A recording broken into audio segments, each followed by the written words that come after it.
This link is for 5th grade, going along with the story Up in the Air, the story of a balloon flight. Go ahead and make sure your treasures textbook is open to page 714 and 715. This is where we're going to go ahead and begin. Of course, I like to go over the vocabulary words that we've encountered within this unit. Launched. Something that is launched is started in motion or sent off. Particles. Particles are small bits or pieces of an element. Dense. Things that are dense are thick or packed closely together. Inflate. Inflate means to cause to swell by filling with air or gas. Anchored. Anchored means held firmly in place. Hydrogen. Hydrogen is a light gas that burns easily. Scientific. Scientific means having to do with or used in science. Companion. A companion is a person or an animal who keeps somebody company. Altitude, the measurement of the distance above surface. Chemist, an expert in chemistry, the science that deals with the characteristics of elements. And helium, a very light, colorless, odorless gas that does burn. Okay, now with that being said, I'm going to be referencing to your practice book, page 209. I need to be filling that out as we are reading. And with that being said, I'd like to talk to you a little bit about what generalizations are again. Just remember that a generalization is a broad statement made by combining the facts presented in a text with the reader's own prior knowledge. Generalizations help good readers judge whether a text applies to just a few situations or if it's in most situations. Remember, some generalizations are universally true. Signal words such as none, all, and always help you as a reader identify universally true generalizations. And remember, there are also limited generalizations, and those limited generalizations are often identified by signal words such as almost, usually, or some. Now, with that being said, let's talk a little bit what our genre is going to be like. Genre is nonfiction. Remember, nonfiction gives information and facts about real people, places, events, and situations. Okay. Let's go ahead and begin reading. Saturday promises to be fair, with no high winds, no storm. Perfect day for ballooning. The balloonist club turn out early and set to work. Fans blow air into balloons. Tongue orange flames shoot out of roaring gas burners, heating air to make the balloons rise. The balloons inflate and stand up. Pilots climb into the baskets. The ground crews let go of the ropes, and it's up and away. Let's stop right there. How is it different from this different kind of nonfiction information you might find maybe in an encyclopedia? How is this article different from any kind of nonfiction information you might find like in an encyclopedia? Well, the fact that the author is actually giving us descriptive, colorful language rather than just the facts, that helps us differentiate this. It's not that bland, okay? A balloon floats along silent as a cloud until a pilot turns on the burner to heat the inside and gain altitude. Balloons cannot be steered. They travel only where the wind carries them, and by changing altitude, though, a pilot may find a different wind going in a different direction. A chase crew follows on land to bring balloonists and the balloon home at journey's end. Today, thousands of people in many parts of the world belong to ballooning clubs. Their sport was invented more than 200 years ago by a handful of people who were willing to risk their lives flying the balloons that they had built. Let's stop right there. Why do you think the people who bring balloonists home are called the chase crew? Why do you think they call them the chase crew? Well, the idea that the word chase means to run after something in order to catch it, I think that's why they probably call it a chase crew, because they're chasing after the balloon to bring the people back. Okay. The story of ballooning.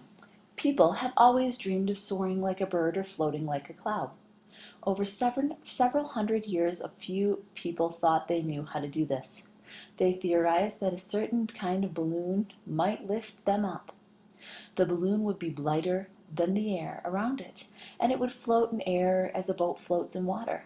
But no one managed to make such a balloon until 1783, when two French brothers built and launched the world's first hot air balloon. Their names were Joseph and Etienne Montgolfier.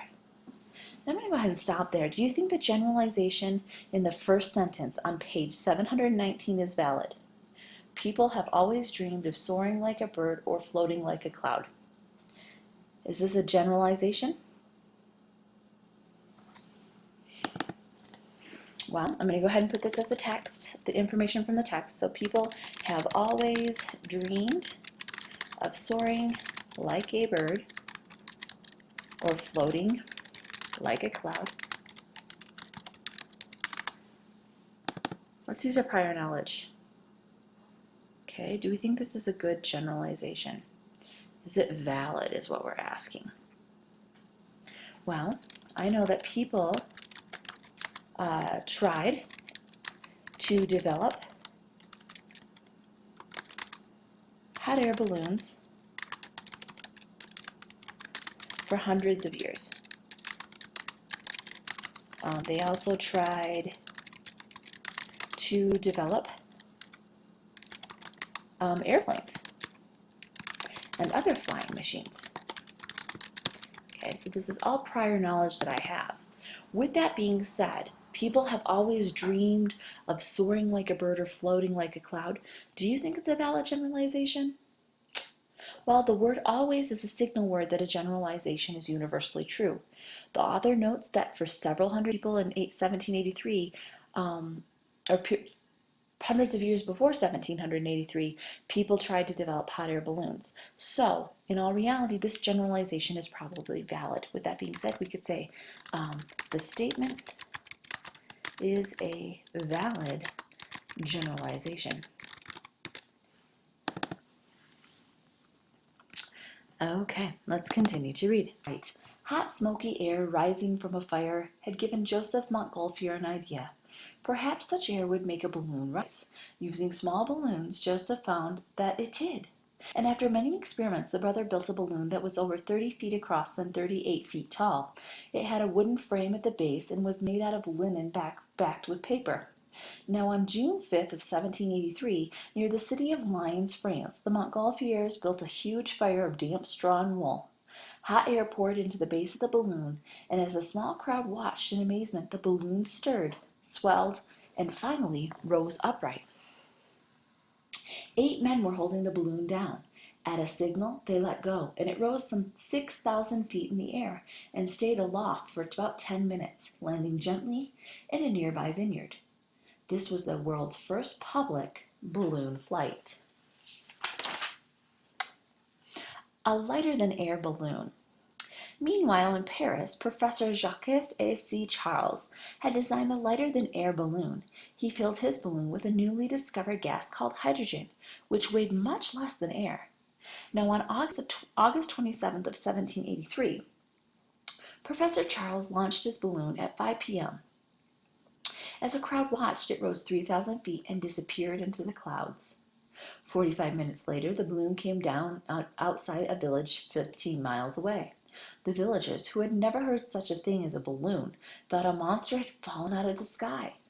And as it bounced towards them, they attacked it with pitchforks. And when at last the monster still lay, men tied it to the horse's tail and drug it through the mud to make sure it was dead. Now, there are 2 ways to send a balloon aloft, with hot air and with hydrogen. The fires were messy and dangerous, but hydrogen took a lot of time to make. Nevertheless, most of the earlier flights were made with hot air balloons. Now, what generalization does the author make about early balloon flights? What generalization does the author make about early balloon flights?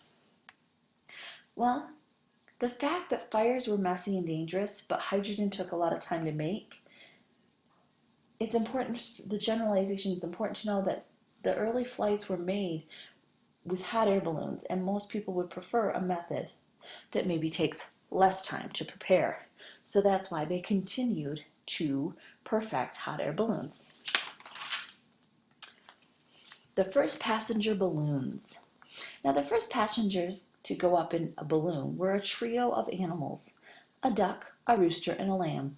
And on September 19th of 1783, they traveled in a wicker basket, or gondola, attached to the balloon. And after a short flight, the air in the balloon cooled and the passengers drifted safely to Earth.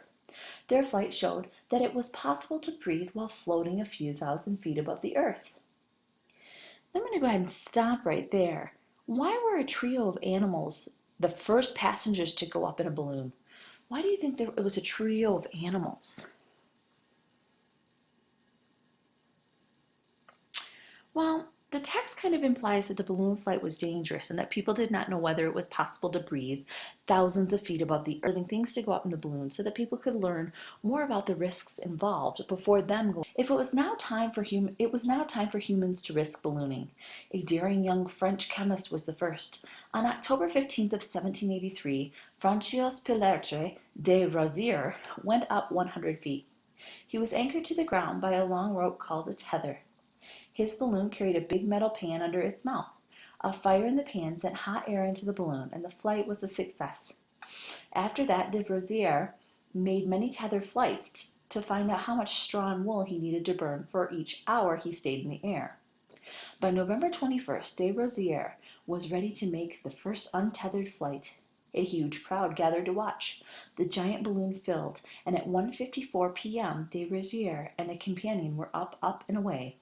When the balloon was 200 feet in the air, the pair took off their hats and bowed to those below. Then they sailed off over Paris. The travelers flew for 25 minutes and covered about 5 miles before landing in a field outside the city. I'm going to go ahead and stop right there and conclude this part of the link.